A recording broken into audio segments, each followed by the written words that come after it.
बिस्मिल्लाहिर्रहमानिर्रहीम। अस्सलाम वालेकुम व्यूवर्स, उम्मीद है कि आप सब लोग खैरियत से होंगे। जी स्टूडेंट, इससे पहले जो मैंने वीडियो बनाई थी उसमें आपके साथ चैप्टर नंबर 2 को फिनिश किया था। आज हम पढ़ेंगे चैप्टर नंबर 7। चैप्टर नंबर 2 के बाद हम चैप्टर नंबर 3 क्यों नहीं पढ़ते, तो इसकी बेसिक वजह यह है कि हमारे साथ चैप्टर नंबर 7 जो है उसके कुछ फार्मूले जो है वो चैप्टर नंबर 3 में यूज होते हैं, इसलिए हम पहले पढ़ते हैं चैप्टर नंबर 7, इसके बाद पढ़ेंगे फिर चैप्टर नंबर 3। तो चैप्टर नंबर 7 क्या है? Plane analytical geometry straight line. तो मैं पहले प्लेन को डिफाइन करूंगा, उसके बाद मैं एनालिटिकल ज्योमेट्री को डिफाइन करूंगा जी। तो व्हाट इज प्लेन? प्लेन क्या होता है जी? प्लेन जी, तो प्लेन अ फ्लैट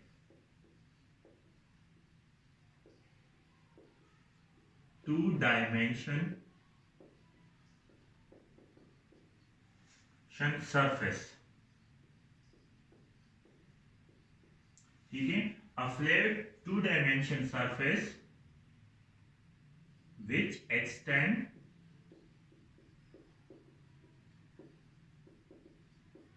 इनफाइनाइट, ठीक है। देखिए प्लेन क्या होता है? एक flat two dimension surface. Two dimension मतलब, टू डायमेंशन का मतलब भी समझाता हूं। Surface which extend infinite. देखिए फॉर एग्जांपल, अगर हम देखें टू डायमेंशन प्लेन क्या होता है, this is X axis, this is Y axis. तो ये क्या है? टू डायमेंशन है। This is X axis, this is Y axis. तो हम इसको क्या कहते हैं? टू डायमेंशन कहते हैं, ठीक है। यहाँ पर माइनस एक्स होता है, यहाँ पर माइनस वाई होता है, तो ये बेसिकली टू डायमेंशन प्लेन इसको कहते हैं, टू डायमेंशन कहते हैं, ठीक है। अब अगर हमारे साथ देखिए एक फ्लैट टू डायमेंशन क्या हो, सरफेस हो, टू डायमेंशन सरफेस, तो फ्लैट टू डायमेंशन सरफेस जो होगा वो यहाँ पर बनेगा। देखिए यहाँ पर, ठीक है। अगर कुछ इस तरह का एक प्लेन बन जाए, ठीक है, ये एक्स एक्सिस को मैं थोड़ा एक्सटेंड करता हूं, इधर देखिए जी, ठीक है। This is X axis, this is Y. तो देखिए अगर हमारे साथ एक फ्लैट टू डायमेंशन सरफेस हो, ठीक है, और उसको हम जितना मर्जी एक्सटेंड कर ले, ठीक है। इस तरफ से आप एक्सटेंड करना चाहे, इस तरफ से आप एक्सटेंड करना चाहे, इस तरफ से आप एक्सटेंड करना चाहे, या इस तरफ से आप एक्सटेंड, आप अपनी मर्जी से इनफाइनाइट जितना भी आप एक्सटेंड कर, लेकिन क्या होगा? ये टू डायमेंशन प्लेन ही होगा, टू डायमेंशन होगा, ठीक है। तो a flat two dimension surface होगा ये, विच एक्सटेंड इनफाइनाइट, जितना भी आप इसको एक्सटेंड करना चाहे उसको हम क्या कहते हैं? प्लेन कहते हैं। क्लियर? अब हम पढ़ेंगे एनालिटिक ज्योमेट्री डिफाइन करते हैं, इसकी हिस्ट्री बताऊंगा कि इसकी हिस्ट्री क्या है जी। अब यहां पर एनालिटिक ज्योमेट्री जी, फर्स्ट इसकी हिस्ट्री क्या है जी। तो 17 सेंचुरी में, इधर देखिए, 17 सेंचुरी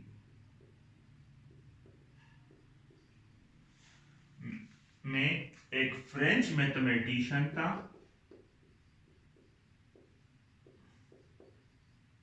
मैथमेटिशियन,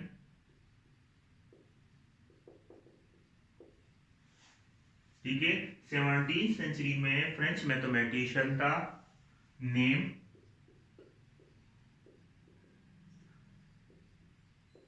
रेनी डिस्कार्ड, ठीक है। 17 सेंचुरी में एक फ्रेंच मैथमेटिशियन था, उसका नाम था रेनी डिस्कार्ड, ठीक है। उसने क्या किया था? कॉर्ड, जी, रेनी डिस्कार्ड, जिसने रिलेशनशिप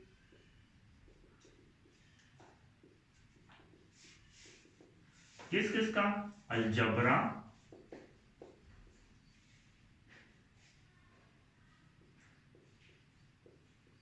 एंड ज्योमेट्री का, ठीक है। तो इधर देखिए 17 सेंचुरी में एक फ्रेंच मैथमेटिशियन था जिसका नाम था रेनी डिस्कार्ड। इसने क्या किया था? अलजबरा और ज्योमेट्री का रिलेशनशिप किया था, ठीक है।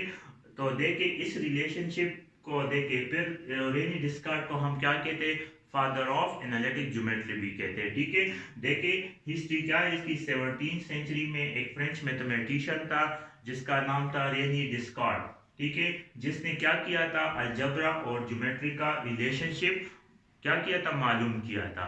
ठीक है, तो रेनी डिस्कार्ड को हम कहते हैं फादर ऑफ एनालिटिक ज्योमेट्री भी कहते हैं। अब देखिए डेफिनेशन इसने क्या बताई थी, रेनी डिस्कार्ड ने डेफिनेशन। जी हाँ जी, रेनी डिस्कार्ड ने जो डेफिनेशन यहाँ पर बताई थी वो क्या है, the study of relationship between algebra and geometry is called analytical geometry। Clear, देखिए द मेन पर्पस, अब इस द मेन यहाँ पर हम क्या लिखते हैं, मेन पर्पस इसका क्या था, the main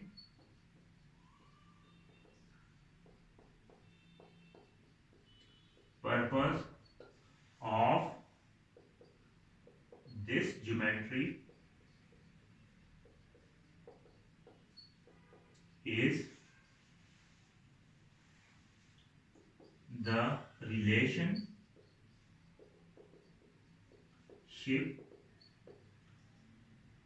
relationship between graph and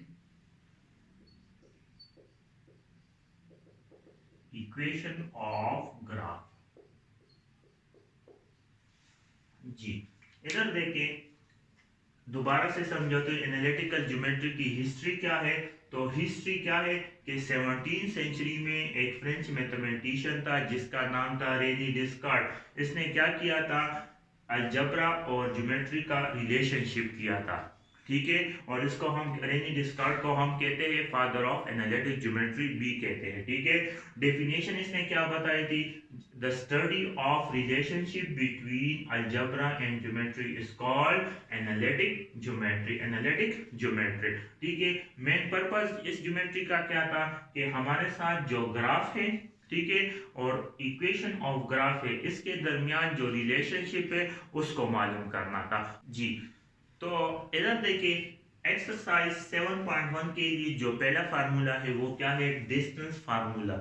distance formula देखिए, अगर आपके पास दो पॉइंट्स गिवन हो, दो पॉइंट्स आपके साथ गिवन हो, फर्स्ट पॉइंट क्या हो, देखिए आपने ये बात याद रखनी है कि यहाँ पर हम जो भी पॉइंट्स लेंगे वो क्या होगा, टू डायमेंशन में होगा। ठीक है, तो पॉइंट्स देखिए टू डायमेंशन एक्स और वाई प्लेन में होगा।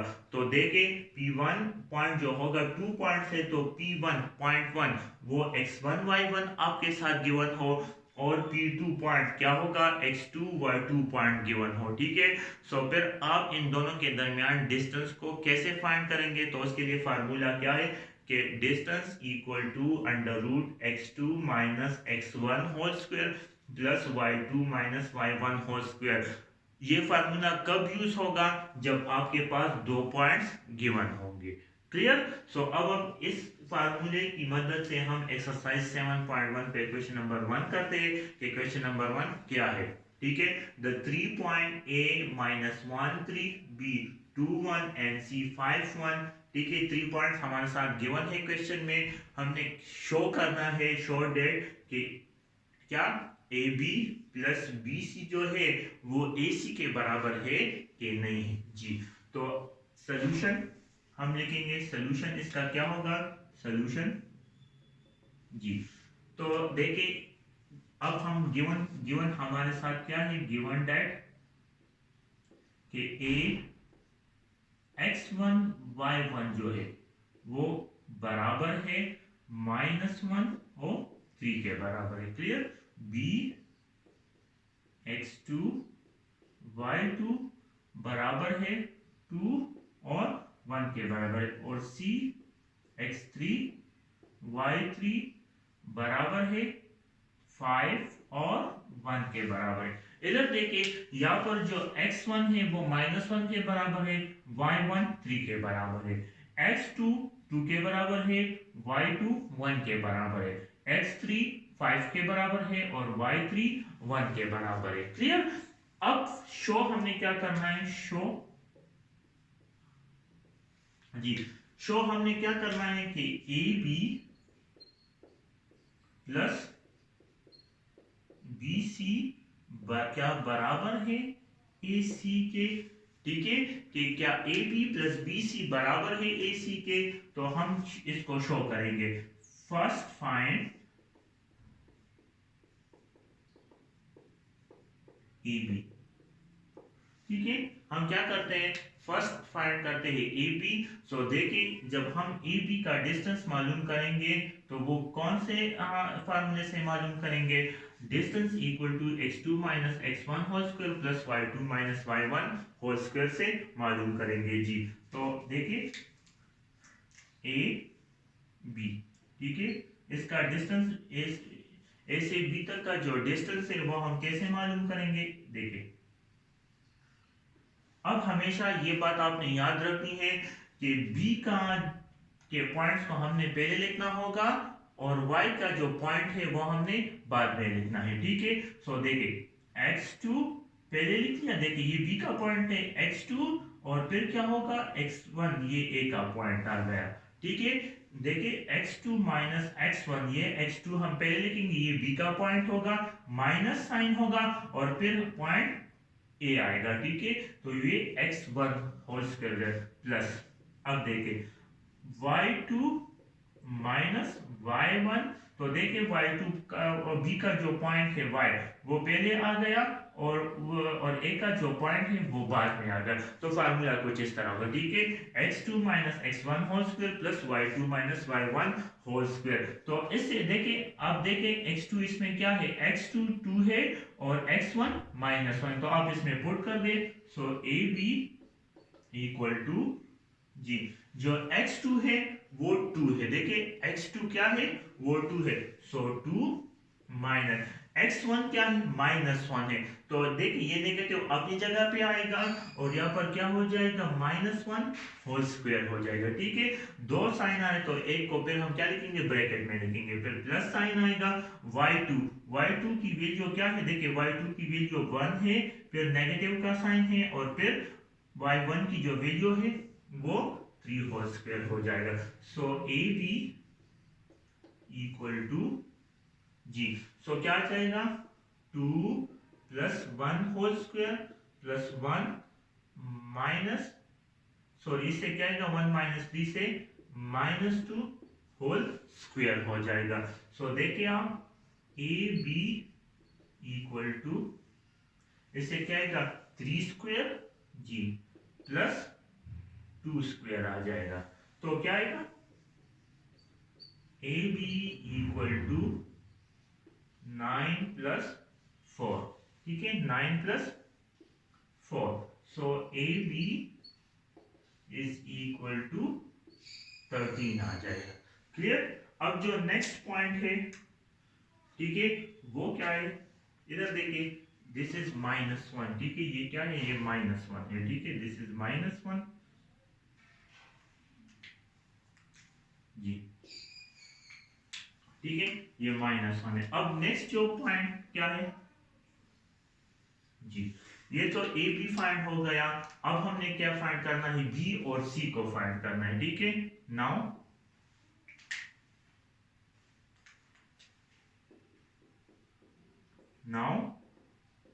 फाइंड बी सी फाइंड करना है। ठीक है, सो बी सी जो है वो क्या है, देखिए बी सी, ठीक है, तो उसका फार्मूला कुछ इस तरह होगा कि हमने सी का पॉइंट पहले लिखना है और बी का पॉइंट बाद में है। तो सी पॉइंट क्या है, x3 minus x2 whole square plus y3 minus y2 whole square हो जाएगा। क्लियर। सो देखिए बी सी इक्वल टू जी, तो x3 इधर देखिए x3 जो है वो 5, देखिए x3 5 के बराबर है और x2 2 के बराबर है, तो यहाँ पर हम क्या लिखेंगे, x3 5 के बराबर है और x2 2 के बराबर होल स्क्वायर। y3 बराबर है -1 के जी, ठीक है, और y2 बराबर है 1 के, और ये भी क्या हो जाएगा square. So B C equal to क्या आ जाएगा 5 माइनस 2 क्या आ जाएगा 3 स्क्वायर आ जाएगा, प्लस इससे क्या आएगा -2 होल स्क्वायर आ जाएगा। So B C equal to 9 plus 4 आ जाएगा। So B C equal to 13 आ जाए, 2 पॉइंट्स आ गए, ठीक है। अब हमने ए सी फाइंड करना है। नाउ फाइंड ए सी, नाउ फाइंड ए सी, ठीक है, कि ए सी पॉइंट क्या है। तो यूजिंग डिस्टेंस फार्मूला ये भी फाइंड करेंगे। सो ए सी इक्वल टू, देखिए अब सी पॉइंट पहले लिखना है और ए पॉइंट बाद में लिखना है। सो x3 minus x1 whole square और y3 minus y1 whole square हो जाएगा। So A C equal to, देखिए x3 की जो वैल्यू है वो 5 है और x1 की जो वैल्यू है वो -1 है। सो क्या आ जाएगा 5 minus into -1 whole square plus y3 की वैल्यू -1 है तो क्या आ जाएगा -1, और y1 की जो वैल्यू है वो क्या है 3 है। तो यहाँ पर हम क्या लिखेंगे -3 होल स्क्वायर हो जाएगा। क्लियर है, जस्ट यहाँ पर जो वैल्यू है वो पुट कर दे आप, ठीक है। सो ए सी इक्वल टू जी क्या आ जाएगा 5 plus 1 whole square plus -4 whole square हो जाएगा। So A C equal to जी 5 प्लस 1 6 स्क्वायर प्लस 16 आ जाएगा, फॉर द 16 आएगा। So A C equal to 36 plus 16 तो क्या आएगा 52 आता है, ठीक है। सो ए सी इक्वल टू 52 आएगा। सो देखिए जो ए सी आता है वो किसके बराबर आता है, देखिए 4 को अगर हम 13 से मल्टीप्लाई, देखें 13 मल्टीप्लाई बाय 4, 4 3 are 12 और 1 are 4, ठीक है। तो क्या आएगा 4 मल्टीप्लाई बाय 13 आ जाएगा। क्लियर, तो इससे क्या आता है 2 बाय अंडर रूट 13 आता है, ठीक है। सो इधर देखें अब क्या है, यहाँ पर मैं लिख देता हूं कि देखिए अगर शो क्या करना है ए बी, ठीक है, अगर A B plus B C equal to A C के बराबर है, तो जो ए बी की जो वैल्यू है वो क्या है, ये है जी ए बी, ये है, ठीक है जी, और बी सी की वैल्यू क्या है वो ये है, ठीक है, और ए सी की जो वैल्यू है वो क्या है, ये टर्म है, ठीक है। सो आप क्या कर दे इसमें पुट कर दे। सो ए बी क्या है अंडर रूट क्या है 13 है, यहाँ पर क्या आ जाएगा under root 13 plus B C की जो वैल्यू है वो भी अंडर रूट 13 है, और ए सी की जो वैल्यू है वो क्या है 2 बाय अंडर रूट 13 हो जाएगा। क्लियर, सो क्या आ जाएगा 2 by under root 13 equal to 2 by under root 13, तो दोनों सेम आ गए। तो मतलब क्या है कि हमने क्या किया, जब ए बी और बी सी हम प्लस करेंगे तो इससे ए सी की वैल्यू ही आएगी, ठीक है जी स्टूडेंट। तो यहाँ पर आप क्या है डिस्टेंस फार्मूला तो आप समझ गए होंगे, और इसका हम यूज कैसे करते तो वो हमने क्वेश्चन नंबर 1 कर लिया, जिसमें आपको पता चल गया कि हम डिस्टेंस फार्मूला कैसे यूज करेंगे, ठीक है। अब हम क्या करेंगे, एक और फार्मूला पढ़ते हैं, अब वो क्या है जी, ठीक है, mid point formula, mid point formula, ठीक है, मिड पॉइंट फार्मूला पढ़ते हैं, ठीक है, कि मिड पॉइंट फार्मूला के देखिए हमेशा एक बात याद रखिए कि 2 पॉइंट जो होते हैं वो एक लाइन बनाता है, ठीक है, 2 पॉइंट्स एक लाइन। फॉर एग्जांपल देखें यहाँ पर अगर आपके साथ 2 पॉइंट्स गिवन हो, व्हेन 2 पॉइंट्स आर गिवन, ठीक है, अगर आपके साथ व्हेन 2 पॉइंट्स आर गिवन, ठीक है, P1 X1 और Y1, ठीक है, और P2 x2 और y2। ठीक है, सो इधर देखें, अगर आपके साथ दो पॉइंट्स हो, ठीक है, this is P1 point and this is P2 point, तो ये जो पॉइंट है ये क्या बनाता है, एक लाइन बनाता है। ठीक है, एक लाइन बनाती है, आपने याद रखना है। ठीक है, सो इन दो पॉइंट्स का मिड पॉइंट क्या होगा, ये आर, सॉरी एम लिखे, इसको एम से डिनोट करता कैसा नहीं। सो इसका जो इस पॉइंट, इन दो पॉइंट का मिड पॉइंट क्या होगा। यहाँ पर हमेशा मैंने कहा था कि जो भी पॉइंट होगा वो टू डायमेंशन में होगा। ठीक है, सो P1 P2 भी टू डायमेंशन में आएगा और जो इसका मिड पॉइंट होगा वो भी टू डायमेंशन में ही आएगा। ठीक है, सो हमने क्या करना है, अगर आपके साथ दो पॉइंट्स हो तो दो पॉइंट का जो मिड पॉइंट है वो क्या होगा, तो वो हम कैसे मालूम करेंगे, इधर देखें जी, m x y equal to x1 plus x2 divided by 2 और y1 plus y2 divided by 2 से मालूम करेंगे। ठीक है, जो मिड पॉइंट फार्मूला है वो क्या है, M X Y, point two dimension, mid point भी टू डायमेंशन नहीं होगा, x1 plus x2 divided by 2 और y1 plus y2 divided by 2 होगा। ठीक है, तो इस फार्मूले से हम क्या मालूम करते हैं, टू पॉइंट्स का मिड पॉइंट हम आसानी से मालूम कर सकते हैं जी। अब हम पढ़ते हैं क्वेश्चन नंबर 2। तो क्वेश्चन नंबर 2 क्या, in each case find the mid point of the line segment PQ। ठीक है, चलिए question number 2, in each case find the midpoint, find the midpoint of a line segment, of a line segment, of a line segment joining two points।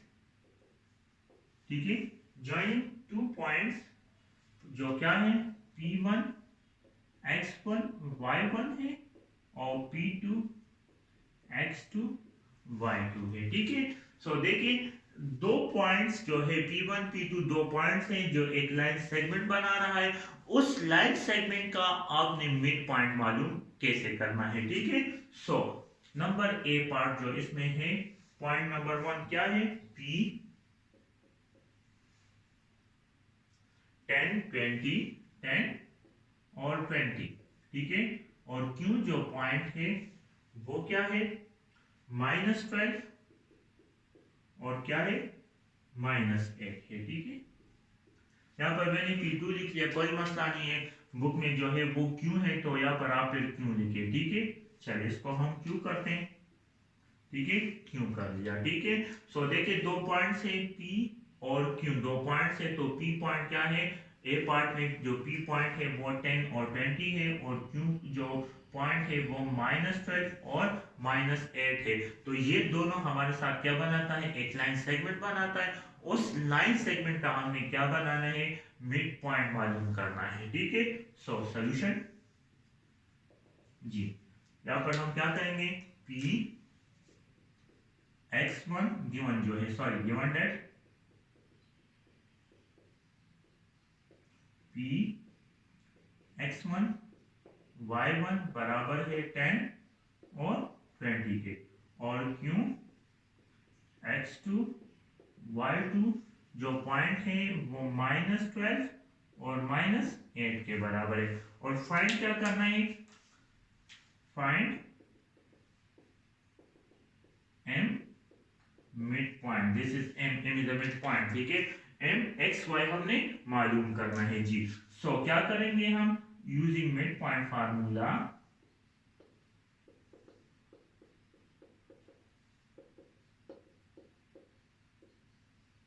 यहाँ है m x y equal to x1 plus x2 divided by 2 y1 plus y2 divided by 2 से। ठीक है, सो जो x1 देखिए, x1 क्या है, वो 10 के बराबर है और y1 20 के बराबर है। x2 माइनस 12 के बराबर है और y2 माइनस 8 के बराबर है, तो इसमें पुट कर दे। So m X Y equal to x1 की वैल्यू जो है वो 10 है और x2 की, देखिए x2 की वैल्यू माइनस 12 हो जाएगा। इसको इस तरह लेके चले ताकि सर प्लस इंटू माइनस 12 हो जाएगा, ठीक है। फिर कामा y1, वो y1 की जो वैल्यू है वो 20, देखिए y1 की जो वैल्यू है वो 20 है प्लस, और y2 की जो वैल्यू है वो माइनस 8 है और डिवाइडेड बाय 2 हो जाएगा। So m X Y equal to, तो 10 minus 12 divided by 2 comma 20 minus 8, 20 minus 8 divided by 2 हो जाएगा। So m X Y equal to क्या आएगा, minus 2 divided by 2 comma 20 minus 8 क्या आता है 20 माइनस 8, तो ये आता है 12 डिवाइडेड बाय 2 हो जाएगा। क्लियर है। सो 2 2 कैंसल, 2 1 जा 2, 2 6 जा 12, जो मिड पॉइंट आएगा वो क्या आएगा, m एक्स वाई वो किसके बराबर होगा, -1 और 6 के बराबर हो जाए, ठीक है। सो ये क्या है, इसका मिड पॉइंट क्या है, -1 और 6 आता है, ठीक है। अब हम करते हैं इसमें पार्ट नंबर सी करते हैं। पार्ट नंबर बी आपका होमवर्क है, पार्ट नंबर सी करते हैं इसका, ठीक है। चलिए पार्ट नंबर बी भी कर लेते हैं कि पार्ट नंबर बी क्या है, ठीक है, ताकि फिर प्रॉब्लम ना हो। जो बी पार्ट है वो क्या है, P A minus B, P point क्या है, ए माइनस बी है, ठीक है। और क्यू जो पॉइंट है वो क्या है, ए माइनस ए और बी है, माइनस ए और बी है, ठीक है। सो हम क्या करेंगे, सोल्यूशन है, सोल्यूशन लिखेंगे, ठीक है। गिवन दैट के पी x1 y1 बराबर है a माइनस बी के, ठीक है, और क्यों x2 y2 बराबर है माइनस ए और बी के बराबर है, ठीक है। सो क्या है, फाइंड हमने क्या करना है, m x y हमने फाइंड करना है, ठीक है। So m x y find करने के लिए क्या करेंगे, using mid point formula, mid point formula, जो ये फार्मूला, ठीक है, m X Y equal to x1 plus x2 divided by 2, y1 plus y2 divided by 2i। Put कर दे इसमें x1 और x2 की वैल्यू, y1 जो आपको पता है। So m X Y equal to, x1 की वैल्यू क्या है, a है, ठीक है, फिर प्लस का साइन है, और x2 x2 की जो, देखिए x1 है सो a आएगा, फिर प्लस का साइन आएगा, और x2 की value minus a divided by 2 हो जाएगी। y1 क्या है, y1 माइनस b है, प्लस साइन है, और y2 क्या है, b है, डिवाइडेड बाय 2 हो जाएगा। सो a माइनस a क्या आता है, 0 आता है। सो देखिए m एक्स वाई क्या आएगा, 0 डिवाइडेड बाय 2 आ जाएगा, और माइनस बी प्लस बी भी क्या आता है, 0 डिवाइडेड बाय 2 आ जाएगा। सो क्या आएगा, m एक्स वाई की जो वैल्यू आएगी वो 0 और 0 आएगी। ये क्या है, ये इसका आंसर है, ठीक है। कि हम मिड पॉइंट कैसे, अगर हमारे साथ दो पॉइंट्स हो और दो पॉइंट्स क्या हो, एक लाइन बनाता हो, तो उसका फिर मिड पॉइंट हम कैसे मालूम करेंगे, m X Y equal to x1 plus x2 divided by 2, y1 plus y2 divided by 2 से फाइंड करेंगे, ठीक है जी। अब हम इसका सी पार्ट करते हैं, ये सी पार्ट कैसे होगा, ठीक है। चलिए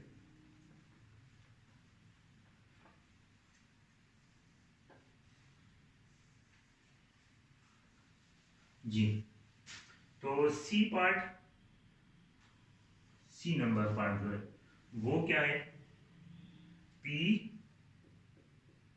1/2 कामा 1/4 है, और क्यू जो पॉइंट है वो क्या है, 3/5 कामा 4/7 के बराबर है। ठीक है, 4/7 के बराबर है। सोल्यूशन जी। तो देखिए अब जी, सोल्यूशन क्या होगा, गिवन दैट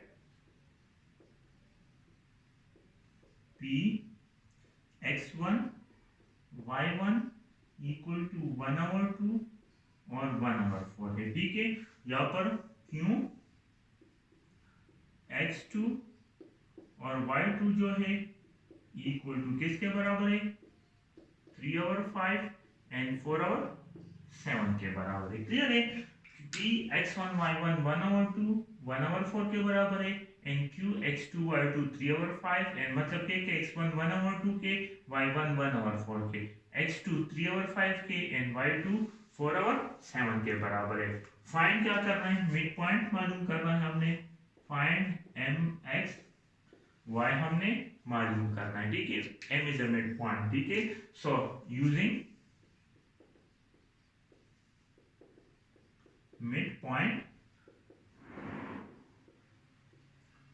फार्मूला क्या होगा, एम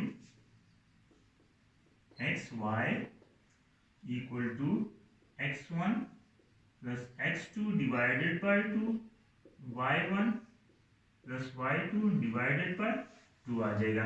वैल्यूज पुट कर दे इसमें, जो x1 और y1 की वैल्यू x2 की वैल्यू है और y1 प्लस y2 की जो है, so m X Y equal to जी, x1 की वैल्यू 1/2 जी, 1/2 प्लस x2 की वैल्यू क्या है, 3/5 और होल डिवाइडेड बाय 2, ये 2 अपनी जगह पे आएगा। ठीक है, ये x1 की वैल्यू है और ये x2 की, कामा y1 की वैल्यू क्या है, 1/4 प्लस y2 की, देखिए y2 की वैल्यू 4/7 है, 4/7 होल डिवाइडेड बाय 2 आ जाएगा। क्लियर यहाँ तक, m x y equal to ji. So अब आपने क्या करना है, इस ऊपर वाले टर्म का एलसीएम लेना है। तो 2 और 5 का एलसीएम क्या आता है, 10 आता है। 2 और 5 का एलसीएम क्या आता है, 10 आता है। ठीक है, सो देखिए 2 के साथ हम क्या मल्टीप्लाई करेंगे, 10 आए,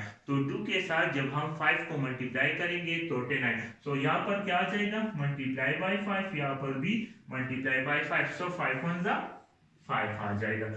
ठीक है, 5 के साथ हम क्या मल्टीप्लाई करेंगे, 10 आ जाए, तो 5 के साथ हम 2 मल्टीप्लाई करेंगे, सो यहाँ पर भी 2 और यहाँ पर भी 2, सो प्लस का साइन आएगा, देखिए प्लस का साइन आएगा और 3 2 जा 6 और होल डिवाइडेड बाय 2 हो जाएगा। क्लियर यहाँ तक, फिर कामा है। अब 4 और 7 का एलसीएम क्या आता है, तो 4 और 7 का जो एलसीएम है वो है 28 आता है। ठीक है, 28 आता है। 4 के साथ हम क्या मल्टीप्लाई करेंगे, 28 आ जाए। ठीक है, तो 4 के साथ अगर हम 7 को मल्टीप्लाई करेंगे तो क्या आएगा, 28 आएगा, तो ऊपर भी 7, तो 7 1 जा 7 आएगा। ठीक है, अब प्लस का साइन आएगा, 7 के साथ हम क्या मल्टीप्लाई करेंगे, 28 आ जाए, तो 7 के साथ अगर हम 4 को मल्टीप्लाई करेंगे तो 28 आएगा, सो ऊपर भी हम 4, तो 4 4 जा 16 होल डिवाइडेड बाय 2 आ जाएगा। क्लियर, चलिए अब क्या करेंगे जी, तो m x y equal to 5 plus 6 11, तो 11 divided by 10 whole divided by 2 आ जाएगा, कामा। ठीक है, 16 प्लस 7 16 प्लस 7 तो क्या करें, 23 23 divided by 28 whole divided by 2 आ जाएगा। यहाँ तक क्लियर। चलिए अब क्या करते हैं, थोड़ा सा इसको और सॉल्व करते हैं।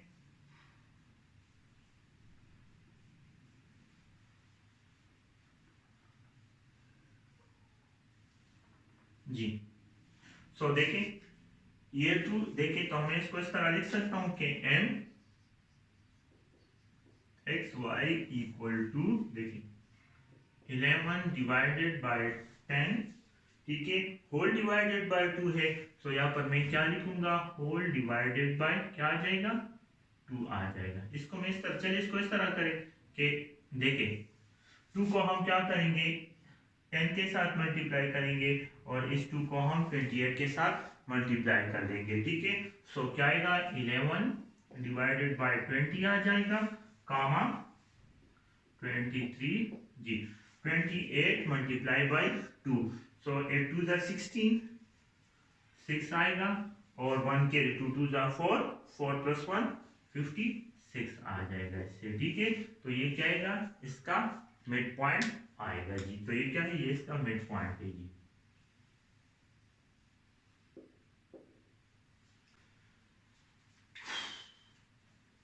जी